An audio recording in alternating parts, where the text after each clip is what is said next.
Liberate yourself. You have to understand that you live, for lack of better words, in this quantum soup of energy, where Source, the Most High Infinite Intelligence, has split itself up into endless forms to experience itself. And we try to put words onto something that we will never be fully able to define, let alone own or have a monopoly on. It's all experience, perspective, belief. One mind split into endless minds, where light reflects different angles based on your hardware, the software you picked up, your conditioning, your worldview. So everything you see around you, everything that is influencing you is the experience of others. And that is where it gets interesting, because although not a lot of people like to admit it or are not consciously aware of it, but a lot of things that you live today is not a result of the things that you consciously choose. If you would actually do an audit on all the things that you believe, you would come to realize that most of what you call truth is just something you have accepted. Most people are living their lives based on the experiences of others and then wonder why something feels off. As long as you are laced and layered with the experiences of others, you have more where you actually need less. You were and you have always been complete. So if anything, you don't need more. You need less. Less of what? Less conditioning, less conditions, less self-judgment, less distortions, less copying shit that worked for others but not for you because it's not congruent with your design, with who you are on a soul level. Less of who you are not. And that goes deeper than you think. And that is why you don't think about it. You have to feel what is true for you. All truths are half true. The color of the truth depends on who is shining their light on it. So the question becomes, what is your light? And when did you stop shining it?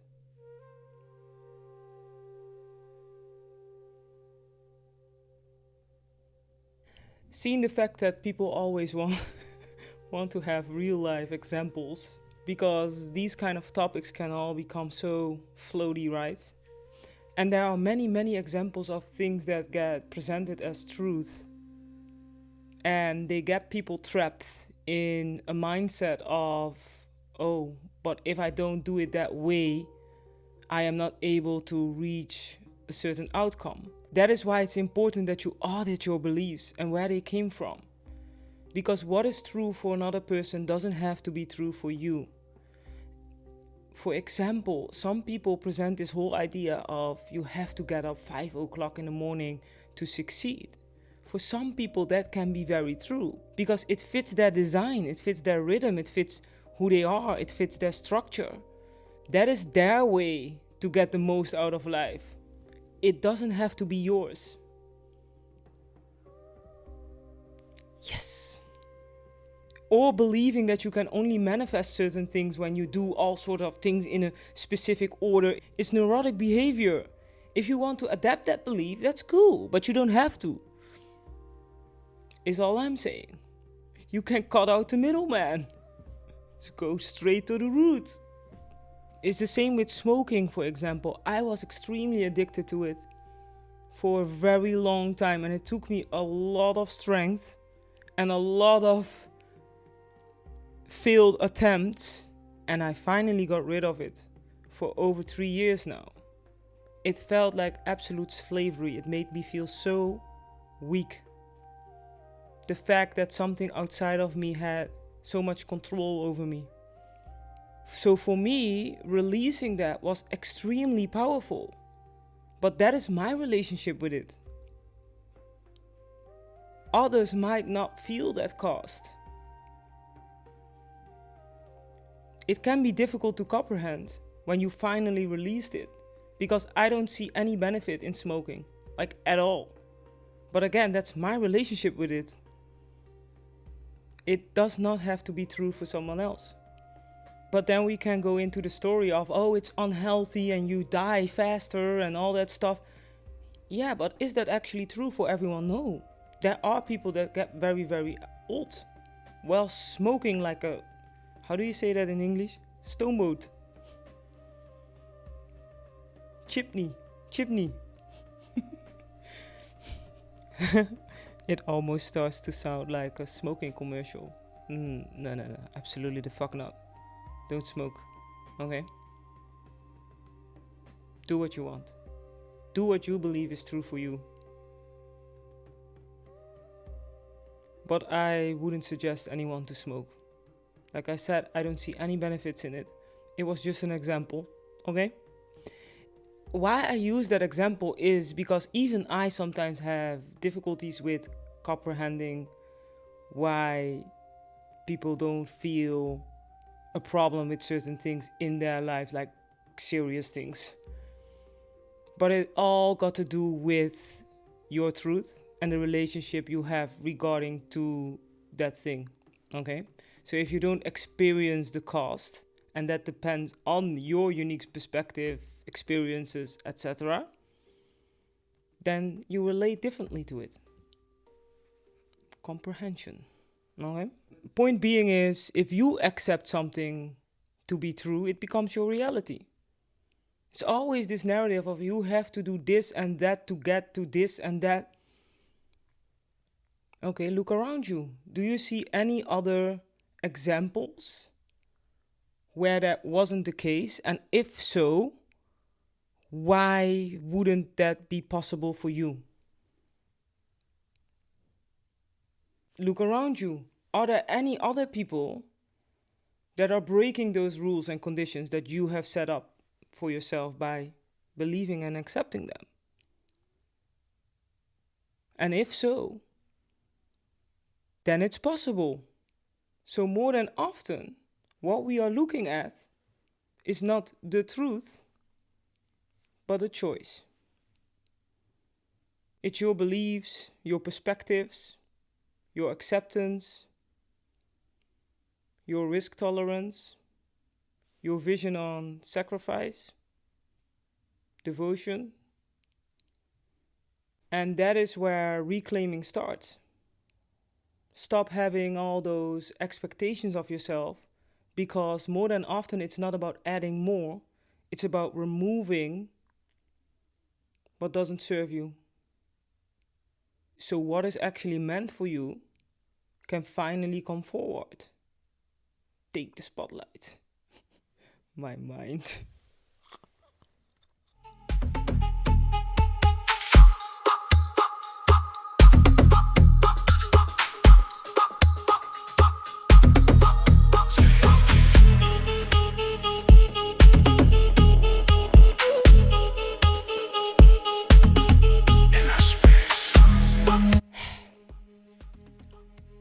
That's my mind. So what is actually meant for you? serious. So what is meant for you can finally find its way forward. That what is truly meant for you will be revealed when you release the layers, all the layers that are covering that what is already there.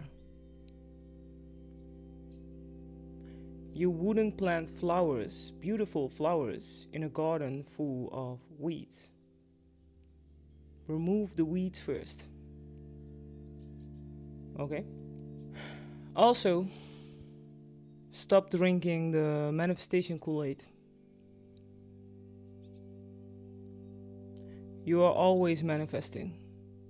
It's either conscious or unconscious.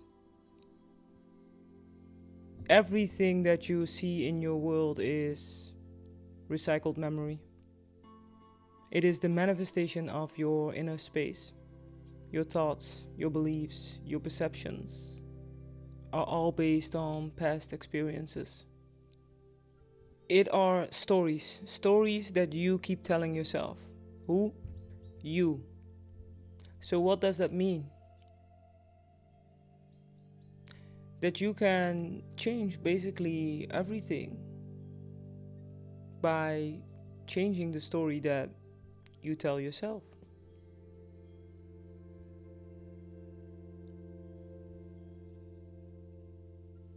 Getting what you want has nothing to do with morality other than your own moral compass.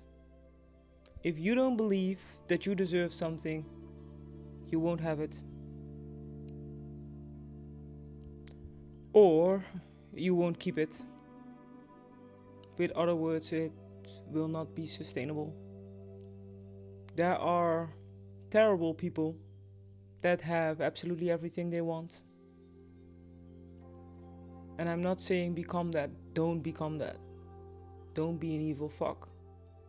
But just understand the mechanisms of reality creation. Because there's no such thing as the 3D. It's your 3D. It is a direct reflection of your inner space, the quality of your inner space.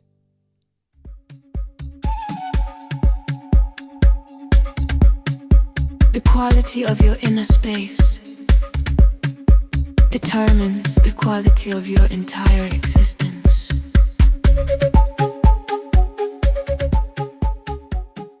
We people tend to overcomplicate things, to release who you are not, and to reclaim who you are in essence. You have to know who you are first, and then obey the truth of who you are. Mijn titty out? Jesus. Heeft hier niks mee te maken. Je hebt niks gezien, toch? Anyways. And then obey the truth of who you are. Act on it. And everything that is meant for you will find you. You don't have to be a vibrational match. You have to be a behavioral match.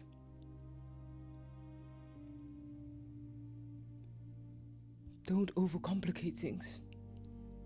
Being perfect, flawless, feeling high vibe all the time is not a requirement for you to get out of life what you want. Life does not respond to how you feel. It responds to how you move.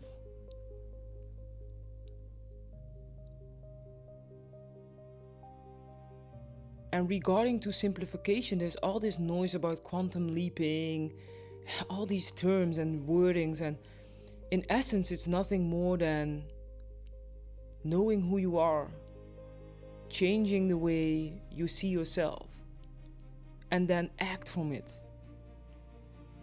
so that life does not have any other options than to reorganize itself around who you are and how you move.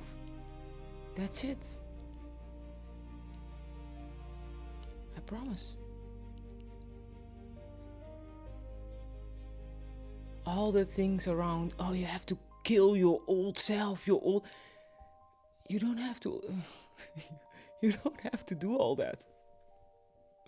It's just you make a decision, change the way you see yourself, which is extremely easy when you know who you are, why you are here, and what is important to you, like what is connected to your actual desires on a soul level. When you got those things down, everything around it will dissolve. That is where you fully reclaim the truth of who you are. Also, on a deeper energetic layer, it all makes sense because we are in a global identity transition, recalibration. Old systems don't work anymore. Old markers of success are getting very outdated. And a lot of people feel like they are in this in-between space where they are not who they were anymore, but they are also not yet who they are becoming. And that can feel very paralyzing, especially if you don't know what is happening, because it's not an individual process per se, but obviously you, in your own experience, have to go through that. All of us, most of us. Within the healing space, which was needed for a period of time, a lot of people told people to heal more, do more inner work, shadow work. And all of that has a very important place. It has opened a lot of doors. But now it starts to create loops. Because when you come out of the other side of it, you have to step into creation. You have to clear the way and use everything that has moved through you to now build and create from the essence of who you are. And if you don't do that, the system gets cloaked. You get spiritual constipation, lack of movement. As a result of that, but also as a result of moving through a very natural cycle and not completing it, a lot of people experience some sort of stagnation, right? But that's okay, because it's an opportunity to now use that stagnation as a mirror to see where we are out of alignment. So it's an invitation to reconnect to your own blueprint, to the essence of who you are, and create, live, choose from that space, moving forward. Even there, what I figured, especially in working with clients, very successful clients, but also clients that have to recalibrate certain parts of their lives, it is really about simplification and bringing everything that you have learned, channeled, moved through, back into the body, anchor it into creation. That's what it asks from us. Creation, independence, and connection with the self. So if you are in a period of pressure and you have to recalibrate certain areas of your life, for example, you have an unstable income, it's very important to get grounded and simplify things. Every day, do one thing focused on your income, one thing for the body, one thing for the mind. And you will be surprised if you do that consistently how everything will change. But you have to make it tangible. It's only one thing for each area. To get clarity on those things could possibly be, you just ask yourself 5 questions. Who am I? Where am I coming from? Where am I? Where am I going? And how do I want to leave this place? Don't overthink it. The answers to those questions will tell you which action you have to take. But above all, make just one agreement with yourself, and that is, I won't negotiate with powerlessness ever again. Fear can be present, fear can have a voice, but it won't lead me. Throughout all of it, carry yourself with grace. If you are under a lot of pressure, just know that you are mid-sculpture. Don't get stuck on the timing of things. Have trust and faith that the pressure is needed to form something rare. Pressure is refinement. Without it, the outcome wouldn't be the same. So stay present with yourself. Act as if your desires already exist. Because they do. You're just dealing with time. And the version of you that has to hold on long enough. And time is not what we think it is. When I say time, I don't mean time as something real in the absolute sense. All there is now. But in this experience, in this reality, things are still unfolding. It's like a pregnancy. When a woman gets pregnant, the life is already there. It exists. But it still has to form, develop, become strong enough to hold the density of this world. Do I call a baby a it? I don't know how to say it differently. Just because you cannot see it, you wouldn't say it doesn't exist. It's just not ready to be held yet. So it's never ever about waiting, but about holding. Holding what? Holding long enough for things to arrive. Release, reclaim, and everything that is meant for you will find you. So, what do we do in the meantime? Well, first of all, we stop calling it waiting. There's no such thing as waiting, only recalibrating. So you take care of yourself. You hold yourself, you fuel yourself. Because your mission and everything that you are calling in are depending on it. Depending on what? On your devotion.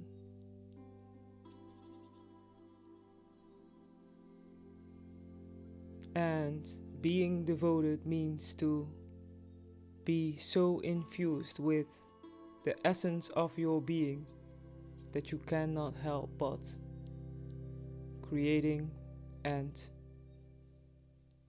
doing. That's it for now. Ik ga het hierbij laten. See you next time.